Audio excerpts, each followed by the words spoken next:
Although prokaryotes had to get separated into bacteria and archaea, eukaryotes are still eukaryotes, and they're still defined by having a true nucleus.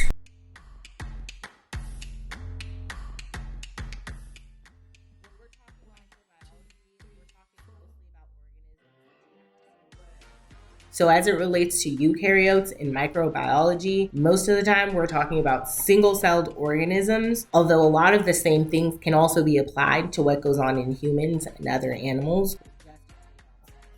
In addition to eukaryotes having a nucleus that is surrounded by a membrane, organelles that are surrounded by a membrane, specifically mitochondria and chloroplasts.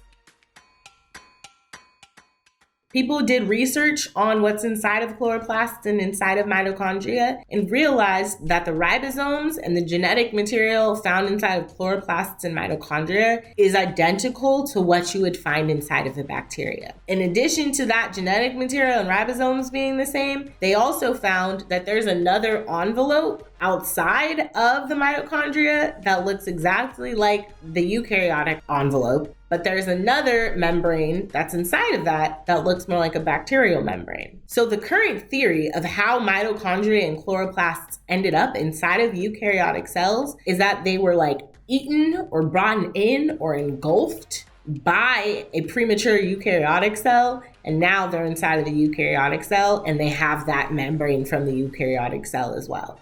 This theory of a chloroplast or a mitochondria entering inside of a eukaryotic cell is called the endosymbiotic theory. Eukaryotes tend to be more complicated cells than bacteria or archaea, and because of that, they need a lot more genetic material. This genetic material can't just be housed in a circle anymore, so the chromosomes that eukaryotic cells have are linear. These linear chromosomes are compacted by something known as histones. The more specialized the eukaryotic cell, the more organelles that it's going to have for its specialization. These organelles might include lysosomes, peroxisomes, the endoplasmic reticulum, both smooth and rough, the Golgi apparatus, the cytoskeleton, and all of these other organelles allow for the eukaryotic cell to have more specialized function. The endomembrane system, or the endoplasmic reticulum, and the Golgi apparatus are connected with the nuclear membrane itself and allow for the cell to transport proteins all the way to the plasma membrane in packages. The size of a eukaryotic cell is way bigger than the size of a prokaryotic cell, so the distance that protein has to travel and the amount of things that can go wrong in transport is so much bigger that these vesicles that come off from the Golgi apparatus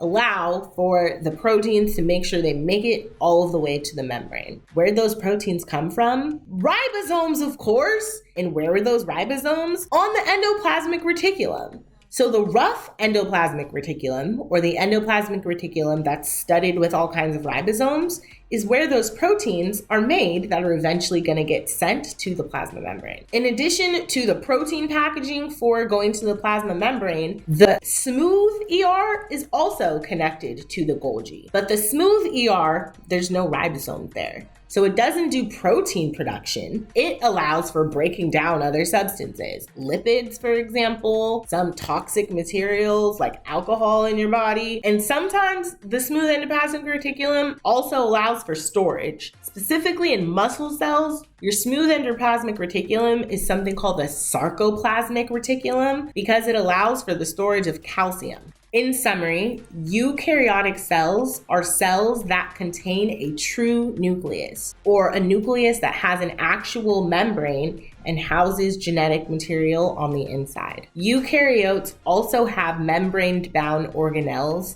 specifically mitochondria and sometimes chloroplasts. Eukaryotes also have linear DNA that is allowed to be compacted via histones. And because they are able to have more specialized functions, they may have other organelles to facilitate their special functions. The way that these mitochondria and or chloroplasts entered the eukaryotic cell is called the endosymbiotic theory. The endomembrane system is made up of the endoplasmic reticulum and the Golgi apparatus and allows for more efficient packaging and transport of proteins to the plasma membrane of cells.